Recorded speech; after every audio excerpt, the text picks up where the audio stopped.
বৃদ্ধ বয়সে পরকীয়ার সন্দেহ, আর সেই সন্দেহই কেড়ে নিল এক নারীর প্রাণ। স্বামী স্ত্রীর দীর্ঘদিনের পারিবারিক কলহই রূপ নিল এক নির্মম হত্যাকাণ্ডে। স্বামী নিজ হাতে গলা কেটে হত্যা করল তার স্ত্রীকে।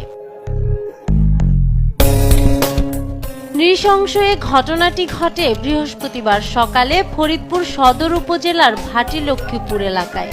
অভিযুক্ত ৬০ বছর বয়সী মোহাম্মদ শফিকুল ইসলাম কালা পরকীয়া সন্দেহে তাদের ভাড়া বাসায় নিজ হাতে তার স্ত্রী লিপি বেগমকে হত্যা করেন। মৃত্যুর সময় তার বয়স ছিল ৪৫ বছর।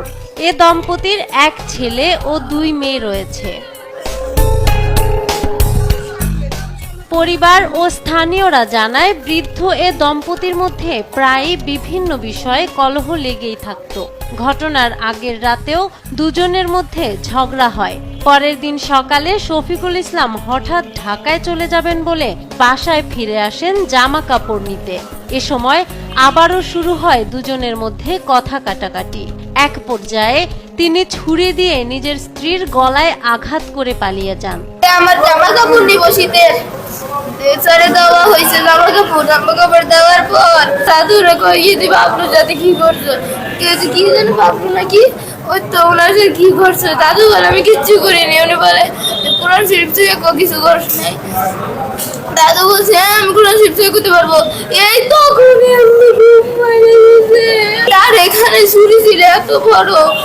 আব্বা যে ঝগড়া করে চলে গেছিল বাসা থেকে, হঠাৎ করে আজকে আইসে নাকি বলছে যে দরজা খুলো, আমি জামা কাপড় নিয়ে ঢাকা চলে যাবো। পরে দরজা খুলছে, পরে নাকি আপনার কোপ দিচ্ছে। ঘটনার পর পরিবারের অন্য সদস্যরা আহত লিপি বেগমকে দ্রুত ফরিদপুর সদর হাসপাতালে নিয়ে যায়।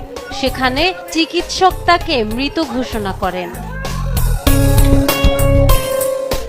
খবর পেয়ে পুলিশ দ্রুত হাসপাতালে উপস্থিত হয়। এরপর লাশ উদ্ধার করে ময়না তদন্তের জন্য ফরিদপুর মেডিকেল কলেজ হাসপাতালের মর্গে পাঠায় তারা।